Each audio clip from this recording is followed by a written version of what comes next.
কলকাতা টিভিতে আপনাদের সকলকে স্বাগত। আপনাদের সঙ্গে রয়েছে আমি অঙ্কুর। শুরু করছি জেলা সারাদিন। এক প্রণামেই পদ খোয়ালেন কাঁথির পুরপ্রধান সুবল মান্না। পুরপ্রধানের পদ থেকে ইস্তফা দেওয়ার নির্দেশ দিয়েছে দল, যদিও কিছুই জানেন না বলেই দাবি কাঁথির পুরপ্রধানের। আরও পরীক্ষা দেওয়ার জন্য তিনি প্রস্তুত।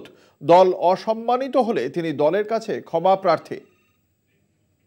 শিশির অধিকারীকে প্রণাম করার শাস্তি, পুরপ্রধানের পদ থেকে সুবল মান্নাকে ইস্তফার নির্দেশ তৃণমূলের। যদিও কিছুই জানেন না বলে জানান কাঁথির পুরপ্রধান। কাঁথি পুরসভায় সুবল মান্না বেশ কয়েকদিন ধরেই আলোচনার কেন্দ্রবিন্দুতে ছিলেন। একনায়কতন্ত্র চালানোর অভিযোগে দীর্ঘদিন ধরেই ক্ষোভ জমছিল কাউন্সিলরদের মধ্যে। পাশাপাশি দলের সঙ্গেও দূরত্ব তৈরি হচ্ছিল তাঁর। সম্প্রতি কাঁথির একটি বেসরকারি স্কুলের বার্ষিক অনুষ্ঠানে যান তৃণমূল সাংসদ শিশির অধিকারী। একই অনুষ্ঠানে উপস্থিত ছিলেন কাঁথি পুরসভার চেয়ারম্যান সুবল মান্না। শিশির অধিকারীকে মঞ্চে দেখে তাঁর পায়ে হাত দিয়ে প্রণাম করেন সুবল। সেই ভিডিও ভাইরাল হওয়ার পর বেজায় চটে যান জেলা তৃণমূল কংগ্রেসের সভাপতি পীযূষ কান্তি পণ্ডা। প্রকাশ্য মঞ্চে শিশিরের পা ছুঁয়ে প্রণাম করায় তৃণমূল পুরপ্রধানকে শোকজ করেন তিনি। এরপর বুধবার এক সাংবাদিক বৈঠকে তৃণমূলের মুখপাত্র কুণাল ঘোষ জানান, কাঁথি পুরসভার চেয়ারম্যান সুবল মান্না যে মন্তব্য করেছেন তার জন্য ইস্তফা দিতে বলা হয়েছে তাঁকে। কাঁথি পুরসভার চেয়ারম্যান যেভাবে বিশ্বাসঘাতক শিশির অধিকারীকে প্রণাম করে নিজের আমার গুরুদেব ইত্যাদি এই ধরনের তার আমি যেটুকু দাঁড়িয়ে আছি ভজন করেছেন সেটা তৃণমূল কংগ্রেসের কর্মীরা আদৌ ভালোভাবে নেননি। তৃণমূলের শীর্ষ নেতৃত্ব কঠোর ব্যবস্থা নিচ্ছেন এবং তাকে ইস্তফা দিতে বলা হয়েছে। এদিকে কাঁথি পুরসভার পুরপ্রধান সুবল কুমার মান্না জানালেন, তিনি এখনো কোনো দলীয় চিঠি বা নির্দেশ পাননি, এমনকি শোকজ নোটিশও পাননি বলে দাবি তাঁর। আমি এখনো কোনো চিঠি পাইনি, কোনো রকম কোনো কিছু আমার কাছে সেরকম নির্দেশ আসেনি। চিঠি পেলে তার উত্তর যথাযুক্ত ব্যবস্থা। আপনাকে কোনো শোকজ লেটার দেওয়া হয়েছিল? লেটার না, কোনো কিছু পাইনি। পাশাপাশি তিনি আরও বলেন, আরও পরীক্ষা দেওয়ার জন্য তিনি প্রস্তুত। দল অসম্মানিত হলে তিনি দলের কাছে ক্ষমা প্রার্থী। কোনো রকম কারোর বক্তব্যে আমি উত্তর দিব না। দল ভাবছে আমি দলের অনুগত সৈনিক। অনেক পরীক্ষা দিয়েছে, আবার পরীক্ষা দিতে হবে। তাতে যদি দল অসম্মানিত হয়ে থাকে দলের কাছে আমি ক্ষমা চাইছি। শিশিরবাবু এখনো খাতায় কলমে তৃণমূলের সাংসদ হলেও শুভেন্দু অধিকারী বিজেপিতে যোগ দেওয়ার পর থেকে শাসক দলের সঙ্গে তার বহু ক্রোশের দূরত্ব তৈরি হয় বলে মত রাজনীতির কারবারিদের। স্বভাবতই সেদিনের অনুষ্ঠানের ভিডিও ভাইরাল হওয়ার পরে অস্বস্তিতে পড়ে কাঁথির সাংগঠনিক জেলা তৃণমূল কংগ্রেস। কাঁথির রাজনৈতিক পরিসরে রাজনৈতিক সৌজন্য দেখানোর জন্য এই পদক্ষেপে কি অস্বস্তিতে তৃণমূলের একাংশ? প্রশ্ন রাজনৈতিক মহলের। দেবজ্যোতি ঘোষ ও উৎপল সামন্তের রিপোর্ট, কলকাতা টিভি। পদ হারিয়েও পুরনো ফর্মেই অনুপম হাজরা। শর্ত মানলেই সব কিছু আগের মতো। অপসারণের 3 ঘন্টার মধ্যেই সোশ্যাল মিডিয়ায় পোস্ট অনুপমের। এরপরই মোদীকে ধন্যবাদ জানিয়ে ফের একটি ফেসবুক পোস্ট করেন অনুপম হাজরা। একের পর এক বিস্ফোরক মন্তব্য, কড়া ভাষায় দলের নিন্দা। তৃণমূলের মঞ্চে হাজিরার মধ্যে দিয়ে রাজ্য নেতৃত্বকে অস্বস্তিতে ফেলেছিলেন অনুপম হাজরা। এটা যে বিজেপির রাজ্য নেতৃত্ব তথা কেন্দ্র ভালো চোখে দেখছে না তা আগেই স্পষ্টত বুঝিয়ে দেওয়া হয়েছিল। অনুপমকে দেওয়া ওয়াই ক্যাটাগরির নিরাপত্তাও তুলে নিয়েছিল স্বরাষ্ট্র মন্ত্রক, কিন্তু তারপরেও দমানো যায়নি অনুপমকে।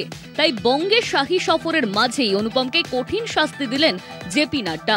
কেড়ে নেওয়া হলো বিজেপির সর্বভারতীয় সাধারণ সম্পাদকের পদ। তবে মঙ্গলবার বিজেপির তরফে এই সিদ্ধান্ত ঘোষণার পরই অনুপমের ফেসবুক পোস্ট ঘিরে নতুন করে তৈরি হয়েছে ধোঁয়াশা।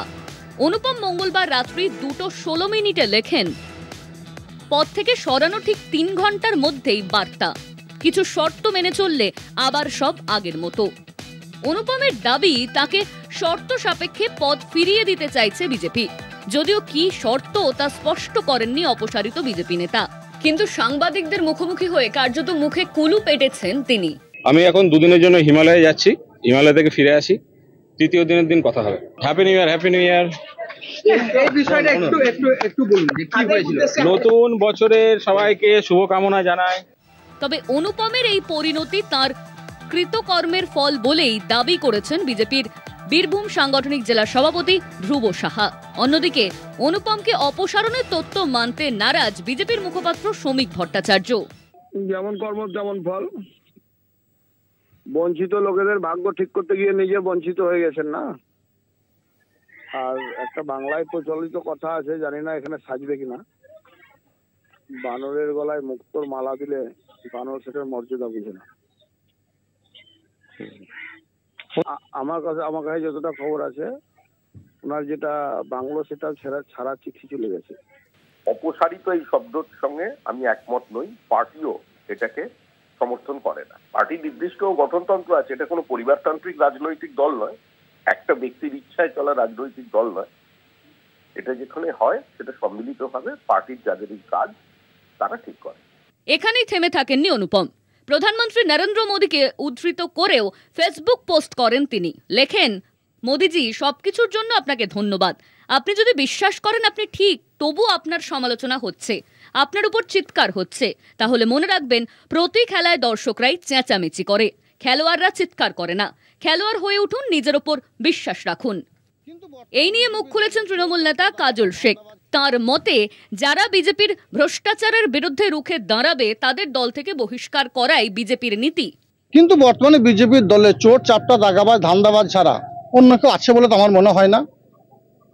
আর বিজেপি দলে যে ভালো কথা বলবে, যে সত্য কথা বলবে, তার জায়গা হবে না, সেটা এখান থেকে প্রমাণ পাচ্ছি আমরা। অনুপম বিজেপির হাত ধরলেও একসময় তৃণমূলের পরিচিত মুখ ছিল অনুপম হাজরা, কিন্তু সম্প্রতি অনুপমের প্রত্যেক কথায় বিজেপির বিরোধিতা স্পষ্ট। তাই বারবার গেরুয়া শিবিরের বিরুদ্ধে সুর চড়াতেও পিছপা হননি তিনি, যার ফলস্বরূপ তার উপর নেমে এসেছে শাস্তির খাঁড়া।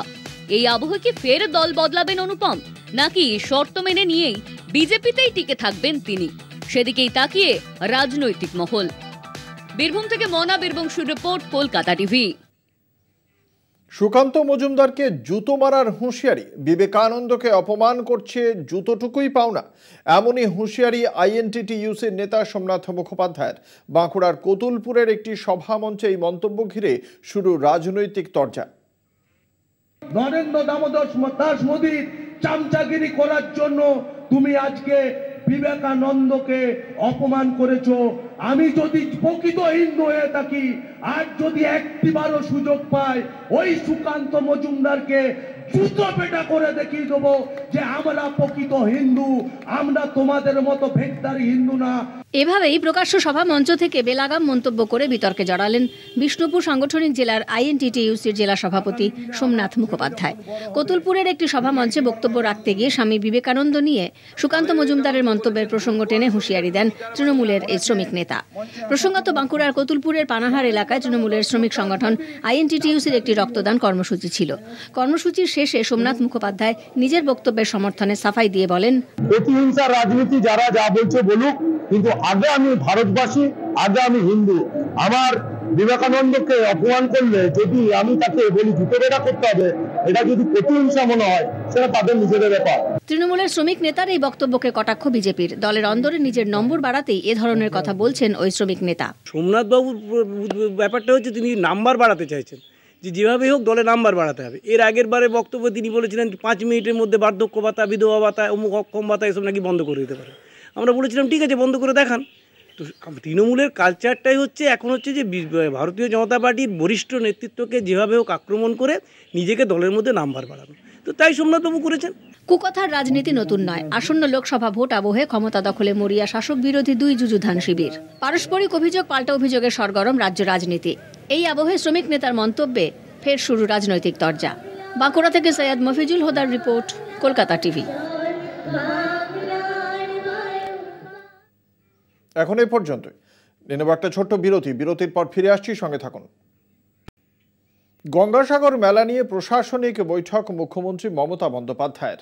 মেলা কতদিন চলবে ও সেখানে পুণ্যার্থীদের জন্য কি কি ব্যবস্থা থাকছে সেই নিয়ে একগুচ্ছ নির্দেশ মুখ্যমন্ত্রীর।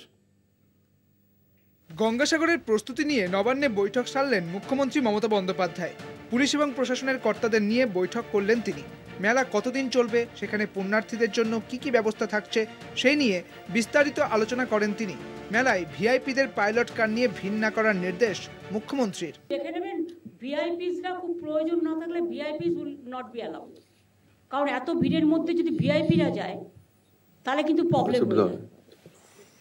Request all the VIPs not to move. 8 থেকে 17 জানুয়ারি চলবে মেলা। পুণ্যার্থীদের জন্য সরকারি এবং বেসরকারি বাসের ব্যবস্থা করা হবে। থাকবে বার্জ, প্রতিটি বার্জ ভেসেলে থাকবে লাইফ জ্যাকেট। 250টি সরকারি বাস এবং 250টি বেসরকারি বাস 6টি বার্জ, 32টি ভেসেল, 100টি লঞ্চ, 21টি জেটি ব্যবহার করা হবে। রেলকেও অনুরোধ করব, হাওড়া শিয়ালদা থেকে maximum train should run 3-4 days before মেলা অ্যান্ড আফটার মেলা। জিএসপি ট্র্যাকিং, স্যাটেলাইট ট্র্যাকিং এ থাকবে ইসরোর সহযোগিতা। মেলার সময় বাড়তি ট্রেন চালানোর আবেদন জানিয়েছেন মমতা বন্দ্যোপাধ্যায়। বার্জ, ভেসেল, লঞ্চে আমরা লাইফ জ্যাকেট রাখব। এছাড়াও জিপিএস ট্র্যাকিংয়ের ব্যবস্থা করা হয়েছে। শুধু তাই নয়, আবার বিকেলে স্যাটেলাইট ট্র্যাকিংয়েরও ব্যবস্থা থাকবে ইসরোর সহযোগিতায়, যাতে ইন্টারনেট গণ্ডগোলে জিপিএস ট্র্যাকিংয়ের সমস্যা হলেও আমাদের ভেহিকেল ট্র্যাকিংয়ের কোনো সমস্যা যাতে না হয়। পুণ্যার্থীদের স্বাস্থ্য পরিষেবার বিষয়টিকে প্রতিবারের মতো এবারও বিশেষভাবে গুরুত্ব দেওয়া হয়েছে। মেলার জন্য চিকিৎসায় 300 বেডের বন্দোবস্ত করা হচ্ছে। তাছাড়াও সাগর, নামখানা, চেমাগুড়ি, লট 8, রুদ্রনগরে স্বাস্থ্য পরিষেবাকে আরও জোরদার করা হচ্ছে। সাগরে ইন্টেনসিভ কেয়ার ইউনিটের ব্যবস্থাও থাকছে। জায়গায় জায়গায় ফার্স্ট এডের ব্যবস্থাও থাকছে। পর্যাপ্ত স্পেশালিস্ট ডক্টর, নার্স, প্যারামেডিক সব জায়গায় থাকবেন। এছাড়াও এয়ার অ্যাম্বুলেন্স, ওয়াটার অ্যাম্বুলেন্স এবং 100টি অ্যাম্বুলেন্সের ব্যবস্থা করা হয়েছে। ক্রিটিক্যাল রোগীদের জন্য গ্রিন করিডোরের ব্যবস্থা সবই থাকছে। নিরাপত্তার ক্ষেত্রেও যে কোনো রকম আপোষ করা হবে না তা বৈঠকে সাফ জানিয়ে দেন মুখ্যমন্ত্রী। পর্যাপ্ত পুলিশের পাশাপাশি সিসিটিভি ক্যামেরা, ড্রোন, দমকল ইঞ্জিন এবং সিভিল ডিফেন্স কর্মী থাকবেন বলে জানান মুখ্যমন্ত্রী মমতা বন্দ্যোপাধ্যায়। কলকাতা টিভি। উত্তরের চা বলয়ে শ্রমিকদের সুবিধার্থে স্বাস্থ্যকেন্দ্র তৈরি করার উদ্যোগ নিয়েছে রাজ্য সরকার। মুখ্যমন্ত্রী মমতা বন্দ্যোপাধ্যায়ের নির্দেশে চা বাগানগুলিতে তৈরি হচ্ছে স্বাস্থ্যকেন্দ্র। ডুয়ার্সের আলিপুরদুয়ার ও জলপাইগুড়ি জেলার 44টি চা বাগানে জোর কদমে চলছে সেই কাজ। আলিপুরদুয়ারের ফালাকাটা ব্লকের তাসাটি চা বাগান। মুখ্যমন্ত্রী মমতা বন্দ্যোপাধ্যায়ের নির্দেশে সেখানেই নতুন স্বাস্থ্যকেন্দ্রের ভিত্তিপ্রস্তর স্থাপন করা হলো।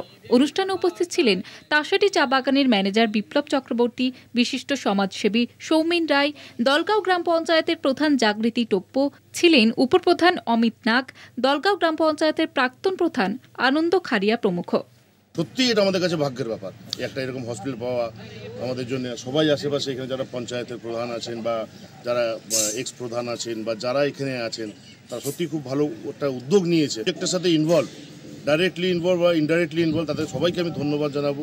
আর স্পেশালি আমাদের মুখ্যমন্ত্রী যেভাবে আমাদেরকে এইভাবে চা বাগানের জন্য এই কাজগুলো করে দিচ্ছেন, তাতে আমাদের নিশ্চিত ভবিষ্যতে আগের দিনে খুব ভালোই আরও আমরা আশা করছি আরও অনেক কিছুই পাবো।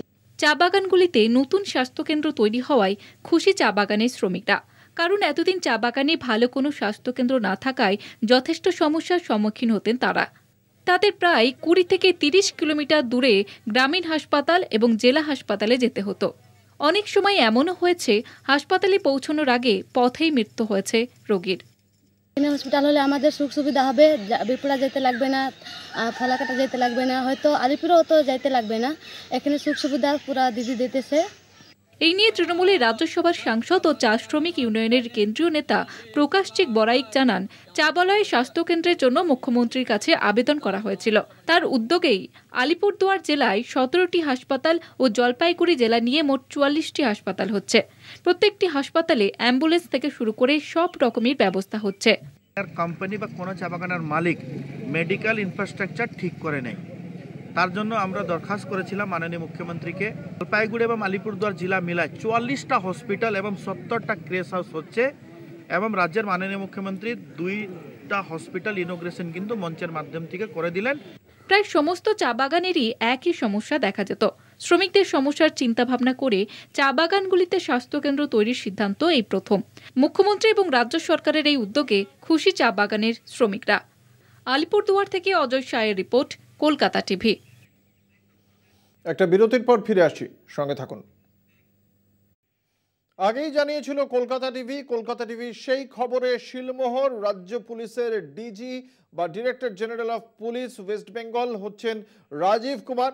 রাজ্য পুলিশের মহানির্দেশক হচ্ছেন রাজীব কুমার, যিনি এই মুহূর্তে তথ্য প্রযুক্তি দপ্তরের আমলা ছিলেন এবং সেই জায়গা থেকে তার এই বিষয়টি রাজ্যের পক্ষ থেকে শিলমোহর দেওয়ার পর কি বলেছেন তৃণমূল কংগ্রেসের মুখপাত্র কুণাল ঘোষ আমরা শোনাবো।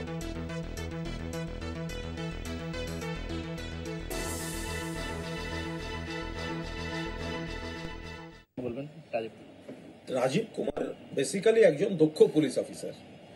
মাঝখানে কিছু টার্মোয়েল গেছিল, আপনারা সবাই জানেন। আমার সঙ্গে একটা দূরত্ব তৈরি হয়ে যায় নির্দিষ্ট কিছু কারণে। এই কিছুকাল আগে কালী পুজোর দিন বহুকাল বাদে মাননীয় মুখ্যমন্ত্রীর বাড়িতে ওনার সঙ্গে আমার দেখা হয়েছিল এবং সৌজন্য বিনিময়ও হয়েছিল। আমিও বলেছি আপনি ভালো থাকুন, উনিও বলেছেন আমাকে আপনি ভালো থাকুন। তো উনি ডিজি পদে এসছেন, নিশ্চয়ই ভালো খবর। একজন আইপিএস, দক্ষ আইপিএস। তো ভালো থাকুন, ভালো করে কাজ করুন। শুধু দেখবেন যে আমার মতো কোনো নির্দোষকে যেন কারুর না কারুর নির্দেশে কখনো বলি দিতে যাবেন না, তাহলে কিন্তু তার থেকে তার পরের দিনগুলো ভগবান ভালো দেন না।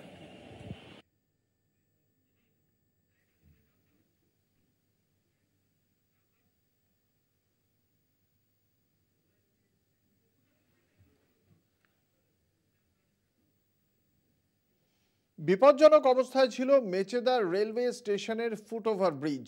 চলছিল সংস্কারের কাজও, কিন্তু এরই মধ্যে যাত্রী দুর্ঘটনা এড়াতে হঠাৎ বন্ধ করে দেওয়া হয় ফুটওভার ব্রিজ, যার জেরে চরম বিপাকে নিত্যযাত্রীরা। অত্যন্ত ব্যস্ত আর জনবহুল স্টেশন মেচেদা। রোজ প্রায় কয়েক হাজার মানুষের যাতায়াত। যাত্রীদের সুরক্ষার খাতিরে তাই রেল দপ্তর থেকে স্বাস্থ্য পরীক্ষা করা হয় এই স্টেশনের ফুটওভার ব্রিজে। তারপরে ধরা পড়ে বিপদ সংকেত। পরীক্ষায় জানা যায় ব্রিজের ওপর দিয়ে যেভাবে যাত্রী যাতায়াত করে তার লোড নেওয়ার ক্ষমতা নেই। এমনকি যাত্রীরা যাওয়ার সময় কেঁপে ওঠে ওভারব্রিজ। যে কোনো মুহূর্তে ঘটতে পারে বড়সড় দুর্ঘটনা। তারপরে তড়িঘড়ি করে বন্ধ করে দেওয়া হয় ওভারব্রিজের কিছুটা অংশ। ট্রেন ছেড়ে দেবে এমন অবস্থা হয়েছে, সেখান থেকে আমাদের দৌড়ে দৌড়ে আসতে হচ্ছে, তার মধ্যে এত লাগেজ। অবশ্যই অনেকটাই, সেটা হলে আমরা 5-10 মিনিটের মধ্যে ওখানে পৌঁছে যেতাম। এখানে প্রায় অনেকটা অতিক্রম কষ্ট। ট্রেন তো চলাচল হচ্ছে, সবাইকার মধ্যে ঝুঁকিপূর্ণ তো থাকবেই। যাত্রীদের সুরক্ষার খাতিরে এই পদক্ষেপ করা হলেও এর জন্য যথেষ্ট ক্ষোভে ফুঁসছেন যাত্রীরা। কারণ ওভারব্রিজ বন্ধ হয়ে যাওয়ায় যাত্রীদের প্ল্যাটফর্ম থেকে মেচেদা স্ট্যান্ডে যেতে হলে 1 কিলোমিটার পথ অতিক্রম করতে হচ্ছে। এছাড়াও বিভিন্ন জায়গায় রোগী থেকে নিত্যযাত্রীদের মালপত্র নিয়ে যেতেও সময় লাগছে বেশ অনেকটাই। অনেকটা কষ্টকর হচ্ছে, কিন্তু তো কি করব, আজকে ভেঙেছে শুনলাম, একটু কষ্ট করতে হচ্ছে। রেল সূত্রে খবর, অনির্দিষ্টকালের জন্য বন্ধ করে দেওয়া হয়েছে এই পথ। কবে চালু হবে তার এখনও সদুত্তর তাদের কাছ থেকে পাওয়া যায়নি। পূর্ব মেদিনীপুর থেকে উৎপল সামন্তের রিপোর্ট, কলকাতা টিভি। বিষ্ণুপুর মেলায় বালুচরি স্বর্ণচুরিতে ক্যাটওয়াক বাঁকুড়ার তনয়াদের। শো স্টপার স্বয়ং অভিনেত্রী সায়ন্তিকা বন্দ্যোপাধ্যায়। হাজার দর্শকের করতালিতে মাঝেই চলতে থাকে বালুচরি স্বর্ণচুরি শাড়ির রাজকীয় সেই শাড়ির ফ্যাশন শো। বিষ্ণুপুরের অহংকার বালুচরি ও স্বর্ণচুরি শাড়ি। নতুন প্রজন্মের কাছে বালুচরিকে আরো জনপ্রিয় করে তুলতে বিগত বেশ কয়েক বছর আগে থেকেই ফ্যাশন শো এর আয়োজন করে আসছে বিষ্ণুপুর মহকুমা প্রশাসন ও বিষ্ণুপুর মেলা কমিটি। এইবারেও তার ব্যতিক্রম হলো না। বালুচরি স্বর্ণচরি পরে র্যাম্পে হাঁটলেন বাঁকুড়ার তনয়ারা। চোখ ধাঁধানো ফ্যাশন শোয়ে এক ঝাঁক তারাদের মাঝে সবচেয়ে উজ্জ্বল ছিলেন অভিনেত্রী সায়ন্তিকা বন্দ্যোপাধ্যায়। সেজেছিলেন লাল বালুচরিতে। হিসেবে আমার খুব ভালো লাগছে এটা অ্যাটেন্ড করতে, কারণ জানি যে বিষ্ণুপুরেই একমাত্র এই বালুচরি স্বর্ণচরি তৈরি হয়। অভিনেত্রী সায়ন্তিকা ছাড়া প্রশাসনিকভাবে সমস্ত মডেলদের ক্যাটওয়াকের প্রশিক্ষণ দেওয়া হয়।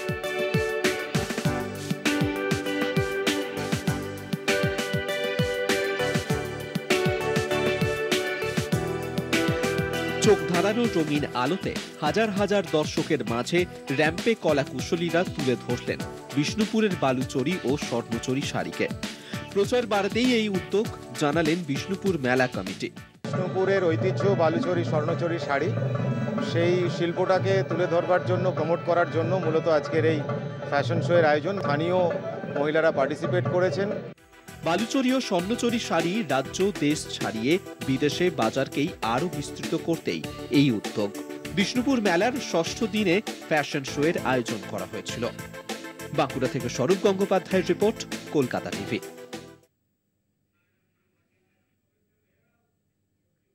ফের নেওড়া ভ্যালিতে বাঘের দেখা মিলল। বন বিভাগের যে ট্র্যাপ ক্যামেরা থাকে বনের মধ্যে, সেই ট্র্যাপ ক্যামেরাতেই ধরা পড়েছে বাঘের ছবি। আপনারা সকলেই জানেন গরুমারা বন বিভাগের অন্তর্গত এই নেওড়া ভ্যালিতে বেশ কয়েকটি জায়গা রয়েছে, যে জায়গাগুলিতে বন বিভাগের পক্ষ থেকে পৌঁছানো সব ক্ষেত্রে সম্ভব হয়নি। এর আগে 2022-এর জুন মাসেও বাঘের আঁচড়ের দাগ পাওয়া গিয়েছিল, কয়েকবার ট্র্যাপ ক্যামেরায় বন্দিও হয় বাঘের ছবি, এবং এবার ফের 2023-এর ডিসেম্বরে বাঘের ছবি ধরা পড়ল ট্র্যাপ ক্যামেরায়। বন বিভাগের এই ট্র্যাপ ক্যামেরায় বাঘের ছবি নেওড়া ভ্যালিতে ধরা পড়ায় উচ্ছ্বসিত বন দপ্তরের কর্তারা। 2 মাসে একাধিকবার দেখা মিলেছে রয়্যাল বেঙ্গল টাইগারের। এখন এই পর্যন্তই। দেখতে থাকুন কলকাতা টিভির রাত 3-এর সাথে।